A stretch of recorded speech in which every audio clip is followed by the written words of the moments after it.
This is CBC Nova Scotia News.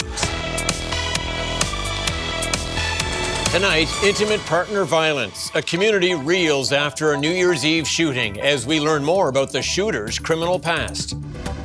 Next, steps. After a record-breaking snowfall damaged its roof, Cape Breton's SPCA ponders its future.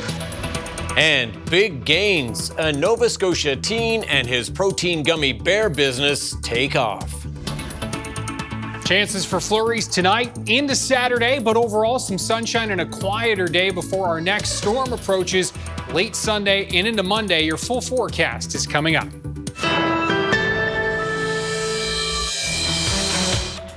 Good evening and welcome to this special half-hour edition of CBC Nova Scotia News. The community of North Preston has been rocked by the shooting deaths of a father and daughter on New Year's Eve. Police have confirmed it is another case of intimate partner violence. As the CBC's Luke Ettinger reports, we are also learning more about the shooter's criminal past. It is a devastating start to 2025 for the North Preston community. Bradford Downey and his daughter, Coralie Smith, were shot in a parked car in North End, Halifax on New Year's Eve. Bradford, a wonderful gentleman, just the nicest guy. Give you the shirt off his back. And his daughter, fun-loving, full of life, beautiful lady inside and out. Family told CBC News Smith moved in with her father after her mother died.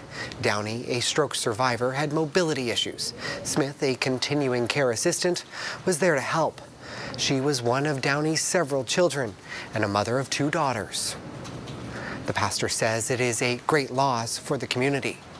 We're a family of people that are connected and tightly knit. And so when one family hurts and grieves, we all hurt and grieve together. Police say they believe the shooter was Smith's boyfriend, 39-year-old Matthew Costain. They found him on the Halifax Common dead, and they found a firearm. Halifax police say Costain was also wanted for a nightclub shooting in Toronto. The Toronto Police Service told CBC News Costain was wanted for several 2019 firearm offenses. Ontario court records show a criminal history dating back 2 decades. Police are calling the New Year's Eve shooting an act of intimate partner violence, something the province declared an epidemic in fall. In a statement, Nova Scotia's Minister of Justice, Becky Drouin, says this loss is a stark reminder of the critical need to address intimate partner violence, and we stand with those who have been impacted, adding the province has increased funding to support survivors and improve resources, but more work needs to be done. What trauma or traumatic thing has caused them to act out in a way where they would feel they need to be abusive or to hurt somebody else. And I think once you deal with those things, and deal with the root problem, then you begin to provide the healing that's needed. Smith says 902 Man Up and the municipality's community mobilization team are working together to organize an event to offer trauma support to the immediate family and community members. Luke Ettinger, CBC News, Halifax. 2 teenagers have been convicted of manslaughter for the stabbing death of a 3rd teen last April in Halifax. The stabbing occurred in a parking garage at the Halifax shopping centre where 4 teens are accused of attacking Ahmed Al-Marak. All 4 were initially charged with murder, but 2 of them have since pleaded guilty to the lesser charge of manslaughter. During an appearance in youth court this morning, 2 agreed statements of fact told how Al-Marak was supposed to fight one of the teens over a girl, but it quickly became a 3-on-1 attack. The statements make clear that the 2 who've pleaded guilty did not do the actual stabbing and did not know it was going to happen. They are to be sentenced in March. The price at the pumps increased overnight. Part of the reason for the increase is because Nova Scotia's gas price regulator is allowing gas stations and wholesalers to sell gas for 3 cents a litre more. The CBC's Andrew Lamb explains. You might have noticed gas prices at the pump went up by at least 5 cents per litre on Friday. That's thanks in part to an interim measure from Nova Scotia's gas price regulator. For now, gas stations and wholesalers can charge 3 cents a liter more for gas. This could continue to contribute to higher prices, but could also be offset by future decreases in the market price of gas. The Utility and Review Board was concerned that if it did not intervene and increase the wholesale margin, gas stations and wholesalers would not have been able to afford to sell gas, potentially leading to a shortage of the fuel. So how did we get here?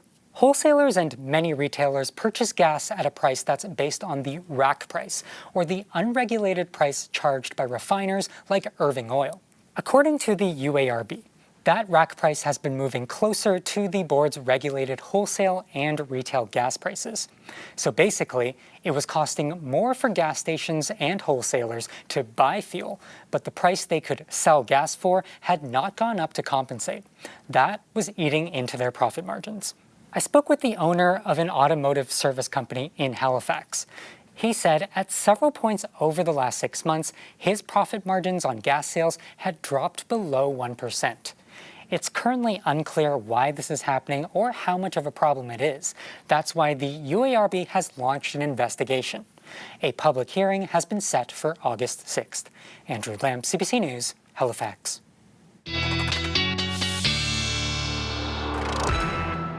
All right, the weekend's here. All eyes on the forecast, and I guess, Ryan, things are going to cool down a little bit. Yeah, winter returns to Nova Scotia this weekend, and, it's been a while, so get ready. Get the winter boots and the gloves and the toque, and you can see temperatures tomorrow anywhere from 0 to -3. So getting there. We're certainly below the freezing mark, pretty much widespread. Cape Breton the exception, where we're just going to be above the freezing mark, but those northwest winds will keep things feeling cooler. And then Sunday, certainly the colder of the 2 days, -6 to -7 widespread across the mainland. 0 to -2 across Cape Breton, but the winds really picking up there, and the snow as well. A storm moving into Newfoundland will back its way into the Maritimes. Cape Breton into some periods of snow through Sunday afternoon. Some increasing northwest winds gusting 60 to 70 in the afternoon, even stronger winds Sunday night, and that will get into the North Shore region as well, where we're talking about gusts in the 60, 70 kilometer per hour range there. That snow and blowing snow will continue into Monday, Tom. 5 to 15 centimeters widespread for the North Shore and Cape Breton. The Highlands could see 30 to 50 centimeters. All right, get ready for that. Thanks so much, Ryan. Thank you. Cape Breton University says the school is looking at budget cuts of between $15 to $20 million this year. The university says the cut is because of the federal reduction in the number of international students the school is allowed. The restriction means 1,200 fewer students paying fees at the school. The university says the hope is to avoid job cuts by reducing other costs.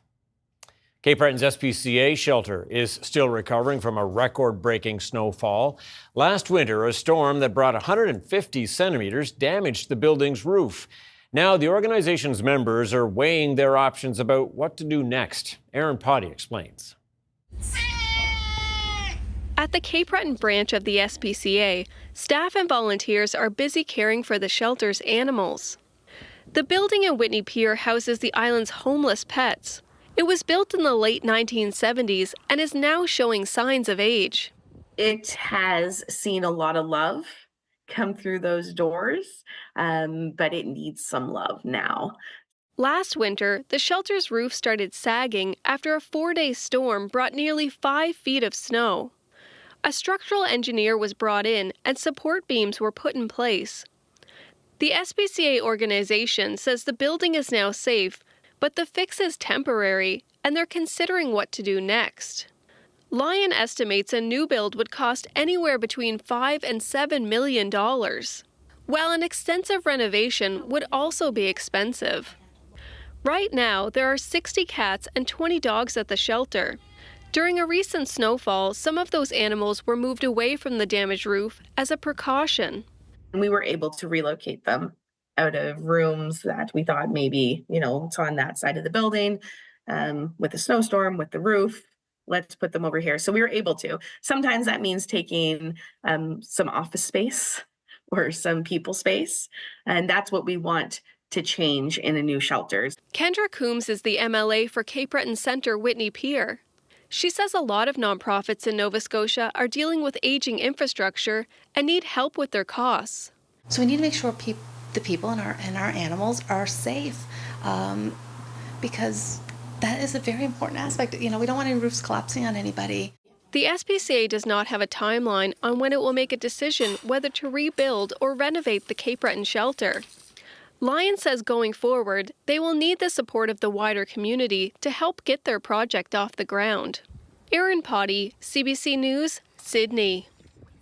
Some local veterinary practices are partnering with the Canadian Animal Blood Bank to increase dog blood supply in the province. The Truro Veterinary Hospital will be hosting an upcoming blood collection clinic. The CBC's Hannah Vino has more. Emily Stevens is the primary caretaker of her brother-in-law's dog Harley when he is away.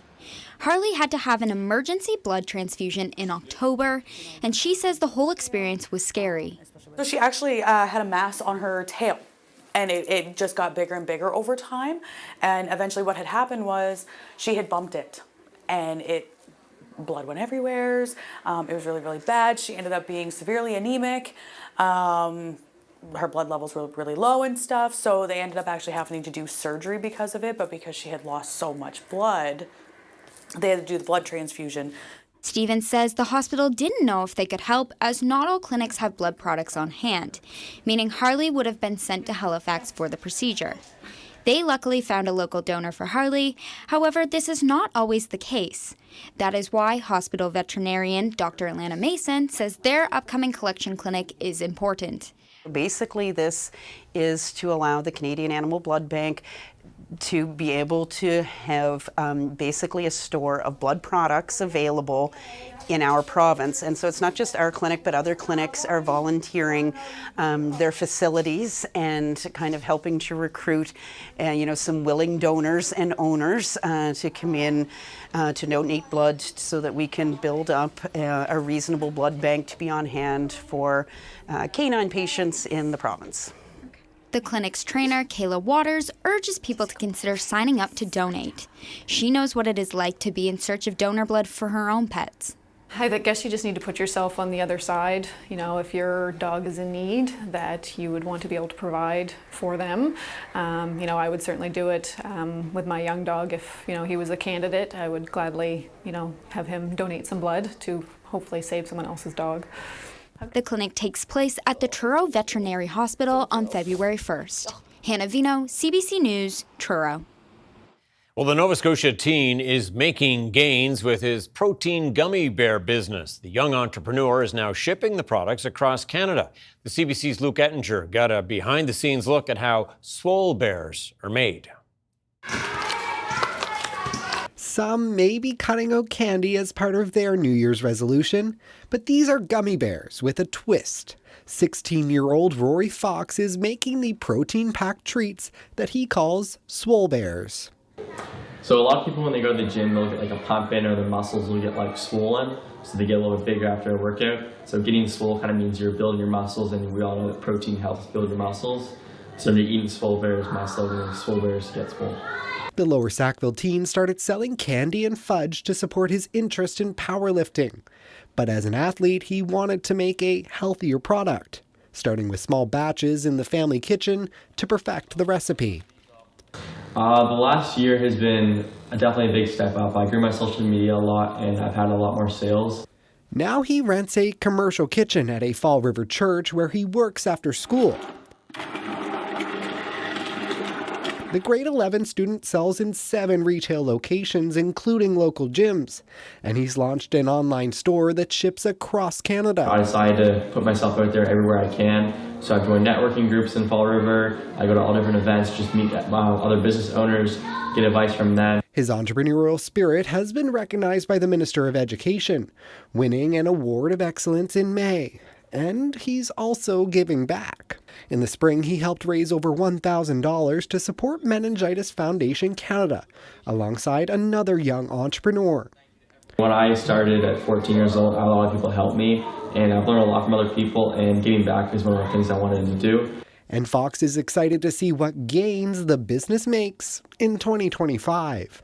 Luke Ettinger, CBC News, Fall River.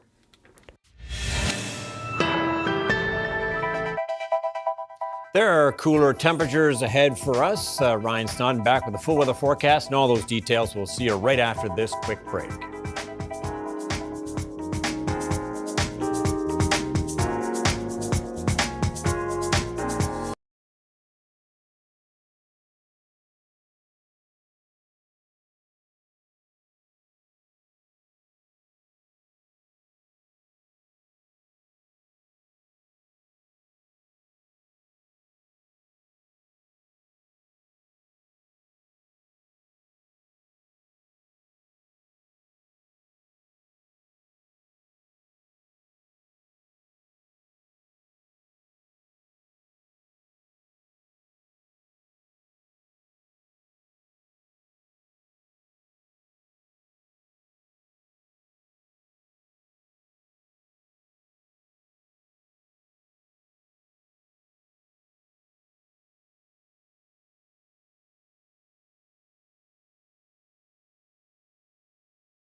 All right, well, after a blast of winter and then what seemed like almost spring-like conditions, return to winter again in our near future. Yeah, it's funny. My kids were just saying, is it spring now? Like, they're a little confused. After all the snow at Christmas time, no, it's not spring. It certainly isn't. Not even close. We'll, of course, get back into winter this weekend, easing in throughout the day tomorrow, but really looking very chilly on Sunday. The winds are going to pick up as well, so get ready to bundle up. Have a look at our high temperatures today, and you can see, we were right around the freezing mark yet again. 3 at Baccaro, that was one of our warmer spots. And as we look at the weather systems map, you can see that those onshore flurries have been a real definite force today, coming off the Bay of Fundy, through Cobequid Bay, and then into Truro, but mainly just north of Truro. That 104 stretch between Truro and Amherst, definitely snow-covered as you approach the Cobequid Mountains. And you can see, we've also had some flurries in through the metro area and across into Cape Breton. Those are going to continue here for the next few hours. This is the system that we're watching for the weekend in the very early stages of development. It will hit the coast. It'll tap into some milder air, lots of cold air on the backside of it, and that is going to spin up into what we will refer to as a weather bomb. It will drop more than 24 millibars in 24 hours. A very quick strengthening storm that will, for the most part, impact Cape Breton for us here, and of course Newfoundland for our friends to the east. And you can see this area of high pressure off to the west. Kansas City just at -1, Oklahoma at 10, and you can see how cold it is in through the prairies right now. And that colder air is what is helping to fuel this upcoming storm. Now, as we look at the temperatures tonight, we're going to be dropping into the -2 to -6 range for the province. The winds from the west to southwest will ease, but still be a little bit of a factor overnight. Those onshore flurries will continue to roll in off Cobequid Bay overnight tonight. Could see another 5 centimeters there, no question about that. Into tomorrow morning, much quieter. And we'll be looking at the potential for a few flurries into tomorrow morning, still here through the northern areas of the province. Overall, though, a pretty quiet Saturday. Temperatures will start to drop off through Saturday evening pretty quickly again, but we are looking at temperatures back towards the freezing mark tomorrow, especially here for Cape Breton, where we'll see a few good backyards on the plus side.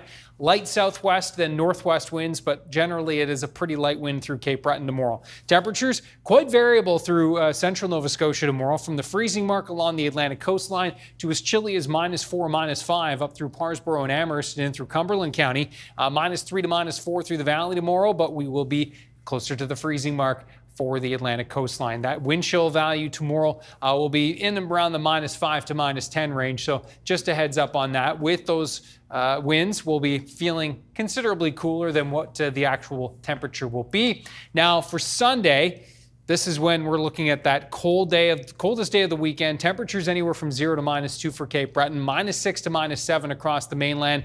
And this is the storm, which again will roll into Newfoundland with lots of wind. Marine Atlantic already saying crossings on Sunday not looking so good, and for good reason. You can see that northwest wind will be really howling through the Cabot Strait and in eventually to Cape Breton as we move throughout the afternoon. Those winds are going to pick up, gusting 60 to 70 kilometers per hour by Sunday evening for the North Shore and Cape Breton.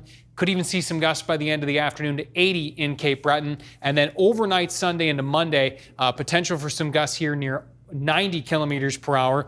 The Strait will also be gusting likely 70, maybe 80 kilometers per hour. So a heads up on that, and widespread gusts across mainland Nova Scotia, gusting 60 to 70 in through Sunday night into Monday. The winter storm watch in effect already for the Cape Breton Highlands, and for good reason. Widespread 5 to 15 centimeters from Pictou to Antigonish in through Cape Breton, and the model really showing here the potential in the Highlands, 30 to 50 centimeters potentially. I think Inverness likely closer to that 20 to 30 centimeter range, but the Highlands, again, could really add up by the end of Monday. Note temperatures still at and just below the freezing mark, with some sunshine returning for next week, Tom. Sun on the board, always nice. Okay, Ryan, thanks so much. Thank you.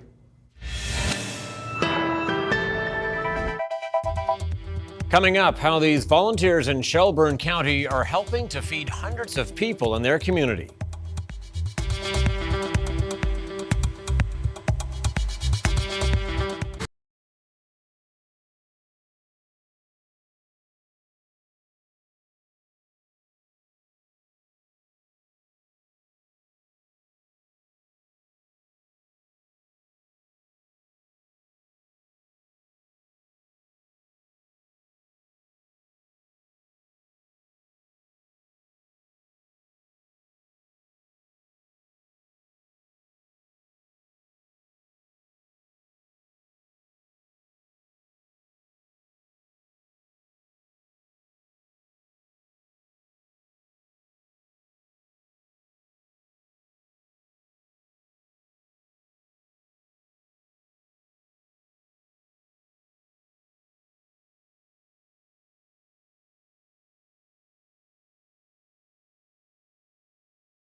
Welcome back. A group of volunteers in Villagedale are ensuring people from all walks of life have food on their tables amid growing food insecurity. The Villagedale Community Association opened a small food pantry 2 years ago, but it has since grown to provide food boxes using donated goods from local grocery stores. The need is real. The need is everyone. We need everybody to take on food security. It's serious. We started out probably supporting 8 families in November 2022. We have approximately 1,000 people who eat from this building per week. Carla and I are the founders of the group, along with a few other friends and family members, and we felt there was a need in the community to do something good. Carla suggested food security, and it's kind of snowballed from there. Yeah, we started out of Carla's porch. Carla's working out of her porch in her kitchen, and within about maybe 6 months or so, we had the building built. And we have a little extra behind the curtain trying to manage the supply the best we can, but for the most part, it's what comes in that day is what goes out that day. We've seen 400 pounds of food come in, and we've seen that gone within 4 hours in an afternoon. Initially, I needed food support, and the first time I got food, it felt overwhelmingly good. I was like glad that there was someone to help me. So I wanted to be a part of that. Helping people helps me, you know, this is therapeutic for me. One really good program we took part in last summer was with the farmers market. We're able to produce or put together food baskets for 17 families, and the contents of those packages came from the vendors or were purchased from the vendors at the farmers market. We also depend on donors, so we've had help from United Way, the Fulcher Foundation in Lunenburg County. We've also had help from the Community Health Board. Their wellness funds have allowed us to start a school snack program. Yeah, it's good. I mean, if I have the time and the energy, and it's good to put it into something that has a good positive effect on the community. If we're lifting people up, that's all that really matters, helping people out.